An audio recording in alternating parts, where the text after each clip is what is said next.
اگر ایک پھول عزت پاتا ہے تو کھلنے کے بعد یعنی اپنے درمیان کے عالم میں اسی طرح سے بے شمار مثالیں دی جا سکتی ہے کہ دنیا کے اندر انسان بھی تین دور سے گزرتا ہے، ایک اس کا بچپن ہوتا ہے، ایک اس کی جوانی ہوتی ہے، ایک اس کا بڑھاپا ہوتا ہے۔ بچپن میں انسان ایسا ہوتا ہے کہ اللہ اکبر وہ دوسروں کا محتاج ہوتا ہے، بچپن میں انسان عقل و شعور نہیں رکھتا، بچپن میں انسان کو سوچ و سمجھ کی وہ صلاحیت نہیں ہوتی، اور جب ایک انسان بڑھاپے کی منزل میں پہنچ جاتا ہے تو بڑھاپے کی منزل میں پہنچنے کے بعد وہی انسان کمزور ہو جاتا ہے، جسے قرآن نے اسفلا سافلین بھی کہا ہے۔ میرے پیارے آقا صلی اللہ تعالی علیہ وسلم کے پیارے دیوانوں، بڑھاپے اور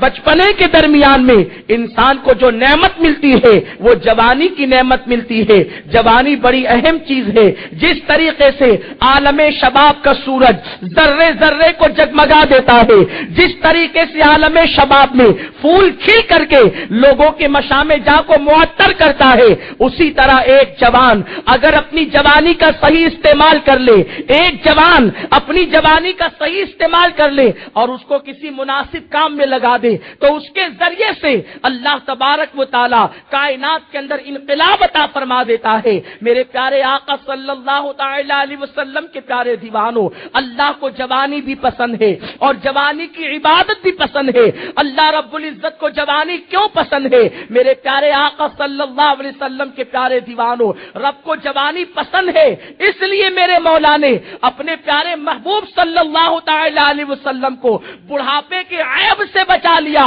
اس کی وجہ یہ ہے کہ اللہ کے رسول صلی اللہ تعالی علیہ وسلم 63 سال کی عمر میں بھی 34 سال کے جوان نظر آیا کرتے تھے، اور جب جنتی جنت میں جائیں گے تو اللہ تبارک و تعالی ان کی جوانی انہیں لوٹا دے گا۔ اللہ کو جوانی بڑی پسند ہے، جوانی کی عبادت بھی پسند ہے۔ اللہ کے پیارے حبیب صلی اللہ تعالی علیہ وسلم کے پیارے دیوانوں، علامہ ابن جوزی رحمت اللہ تعالی علیہ ارشاد فرماتے ہیں، اگر کوئی جوان ایک رکعت نماز پڑھتا ہے تو اللہ تبارک و تعالی بوڑھوں کی 100 رکعت کے برابر اسے ثواب عطا فرماتا ہے۔ میرے پیارے آقا صلی اللہ تعالی علیہ وسلم کے پیارے دیوانوں، اللہ کے پیارے محبوب صلی اللہ تعالی علیہ وسلم نے ارشاد فرمایا، جب کوئی جوان رات کی تاریکی میں نماز فجر کے لیے پیدل چل کر کے مسجد جاتا ہے تو اللہ تبارک و تعالی اسے 1 سال کی عبادت کا ثواب ہر قدم کے بدلے میں عطا فرماتا ہے۔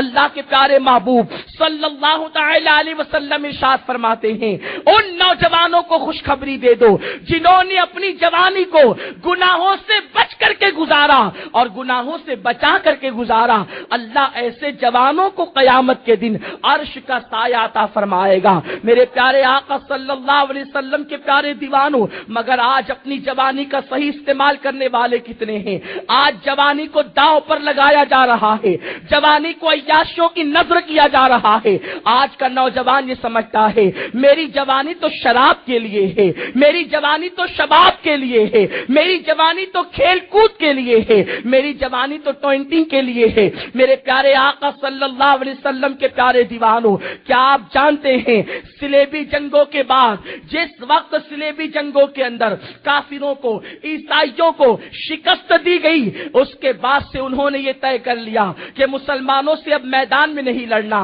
اب مسلمانوں سے میدان میں نہیں لڑنا ہے، بلکہ قوم مسلم کو اللہ اکبر زیر زمین ہلاک کرنے کی کوشش کی جائے، تخریب کاریوں کے ایسے جال پھیلا دیے جائیں کہ مسلم نوجوان ہلاک ہو کر کے رہ جائے۔ اسی لیے ان کے کسی دانشور نے کہا تھا کہ اللہ اکبر، شراب کا ایک پیالہ اور شباب کی ایک نگاہ، شباب پر ایک نگاہ مسلم نوجوانوں کو اتنا ہلاک کرتی ہے کہ 1000 توپوں سے مسلمانوں کو جتنا ہلاک نہیں کیا جا سکتا، اس سے زیادہ مسلمانوں کو ایک شباب پر ڈالی ہوئی نگاہ کے ذریعے سے سے ہلاک کیا جا سکتا ہے اور شراب کے ذریعے سے ہلاک کیا جا سکتا ہے۔ میرے پیارے آقا صلی اللہ تعالی علیہ وسلم کے پیارے دیوانوں، آج قوم مسلم کو، نوجوانوں کو خاص طور پر شراب و شباب میں مبتلا کر دیا گیا، برائیوں کے اندر مبتلا کر دیا گیا۔ وہ جوان جو کبھی فاتح اندلیس کہلایا کرتے تھے،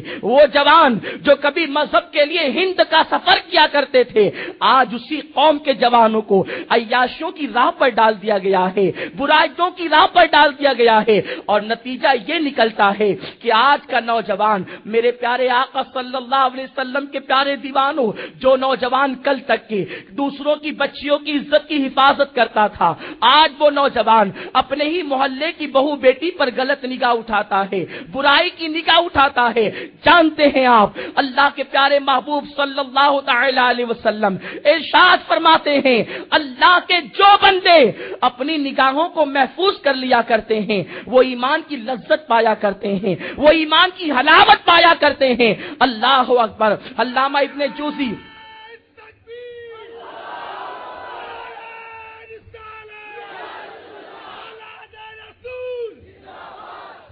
علامہ ابن جوزی رحمت اللہ تعالی علیہ ارشاد فرماتے ہیں، ایک بہت بڑے بزرگ ہیں حضرت شیخ ابو علی دقاق رحمت اللہ تعالی علیہ، آپ کی زندگی کا عالم یہ ہے، آپ کی زندگی کی کیفیت یہ ہے کہ آپ کی راتیں مصلے پر گزرا کرتی تھی، آپ کے دن جو ہے اللہ رب العزت کی عبادت میں گزرا کرتے تھے۔ شیخ ابو علی دقاق رحمت اللہ تعالی علیہ وہ عظیم ترین بزرگ ہے کہ اللہ اکبر، تصوف پر اولین زمانے میں لکھی جانے والی کتاب رسالہ کشیریہ کے اندر جا بجا بڑے بڑے القابات سے ان کا ذکر کیا گیا، ان کے تذکرے کیے گئے۔ شیخ ابو علی دقاق رحمت اللہ تعالی علیہ جب دنیا سے تشریف لے جاتے ہیں، تشریف لے جانے کے تقریباً 70 سال کے بعد کسی نے انہیں خواب میں دیکھا اور خواب میں دیکھ کر کے پوچھا، شیخ یہ بتائیں اللہ نے آپ کے ساتھ کیا معاملہ فرمایا؟ شیخ ابو علی دقاق رحمت اللہ تعالی علیہ ارشاد فرماتے ہیں، 70 سال ہو گئے جس دن سے میری روح کا رشتہ میرے جسم سے ٹوٹا ہے، اس دن سے لے کر آج تک کے میں دھوپ میں کھڑا کیا گیا ہوں اور اب تک کے دھوپ میں کھڑا ہوں اور نجات کی کوئی صورت نظر نہیں آتی، رحمت سے امید لگائے ہوں، ساری زندگی کی عبادت، رات کی تاریکیوں میں مصلی پر راتیں گزارنا، دن کے وقت عبادت کرنا، ساری زندگی کی عبادت دھری کے دھری رہ گئی ہے، ایک گناہ پر پکڑ ہو گئی، اسی کی وجہ سے میں 70 سال سے دھوپ میں کھڑا ہوں۔ پوچھنے والے نے سوال کیا، حضور آپ جیسے بڑے بزرگ سے آخر وہ کون سا جرم ہو گیا، کون سا گناہ ہو گیا جس کی بنیاد پر 70 سال سے آپ دھوپ میں کھڑے ہوئے ہیں؟ شیخ ابو علی دقاق کا جواب سنو، میری قوم کے جوانوں، اور اپنے دلوں کے اندر انقلاب پیدا کرنے کی کوشش کرو، اللہ کے رسول صلی اللہ تعالی علیہ وسلم کے اس فرمان کو یاد کرو، نگاہوں کی حفاظت کرو، جو نگاہوں کی حفاظت کرتا ہے وہ ایمان کی لذت پا لیتا ہے۔ اور اسی کی روشنی میں شیخ ابو علی دقاق کا جواب سنو۔ شیخ ابو علی دقاق رحمت اللہ تعالی علیہ سے جب پوچھا گیا 70 سال سے دھوپ میں کھڑے ہو، کس گناہ پر پکڑ ہو گئی، کس جرم پر پکڑ ہو گئی؟ وہ ارشاد فرماتے ہیں، بچپن کا زمانہ تھا، میں مدرسے جا رہا تھا، مدرسے جاتے ہوئے میں نے ایک خوبصورت لڑکے کو دیکھا اور اس پر بری نظر ڈالی، اس پر گندی نظر ڈالی اور دل کے اندر غلط خیال پیدا ہوا، اسی ایک جرم پر پکڑ ہو گئی اور 70 سال سے دھوپ میں کھڑا کیا گیا ہوں۔ آپ مجھے بتائیں، شیخ ابو علی دقاق جیسا بزرگ اگر بچپن میں ایک نظر کسی لڑکے پر غلط ڈالے تو ان کی یہ کیفیت ہوا کرتی ہے، وہ اس آزمائش میں مبتلا کیے جاتے ہیں۔ آج ہماری نگاہیں تو لڑکوں کی بجائے لڑکیوں پر اٹھ رہی ہے۔ ہم نے اپنا وہ اثاثہ جسے عشق رسول صلی اللہ تعالی علیہ وسلم کہتے ہیں، وہ عشق مصطفیٰ جو اگر بلال کے دل میں پیدا ہو جائے تو کعبہ بلال کے قدموں کے نیچے آتا نظر آتا ہے، وہ عشق مصطفیٰ جو خالد بن ولید کو میسر ہو جائے تو خالد سیف اللہ بنتے نظر آتے ہیں، وہ عشق مصطفیٰ جو ابو عبیدہ ابن جراح کو میسر آ جائے تو وہ امین الامہ بنتے نظر آتے ہیں۔ آج نگاہوں کو آوارہ کر کے اپنی جوانی کو داؤ پر لگا کر ہم نے عشق مصطفیٰ کے اس عظیم اثاثے سے، اس نعمت سے ہاتھ دھو رہے ہیں۔ میرے پیارے آقا صلی اللہ تعالی علیہ وسلم کے پیارے دیوانوں، سنی دعوت اسلامی کے اجتماع میں آنے والوں، میری آپ سے گزارش ہے، نوجوان کسی قوم کا سرمایہ ہوتا ہے، نوجوان کسی قوم کا اثاثہ ہوتا ہے،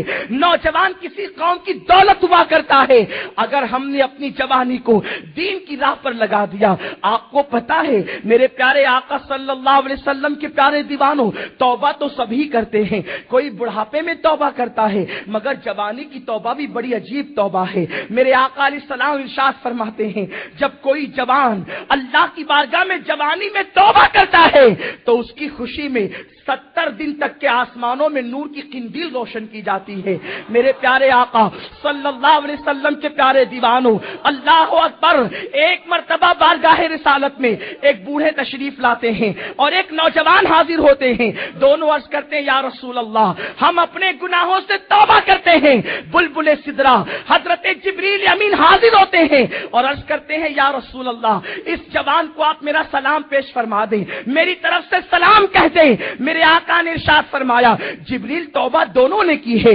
بوڑھے نے بھی کی ہے، جوان نے بھی کی ہے، تم نے دونوں کو سلام نہیں کہا، تم نے صرف جوان کو سلام کہا۔ جبریل عرض کرتے ہیں یا رسول اللہ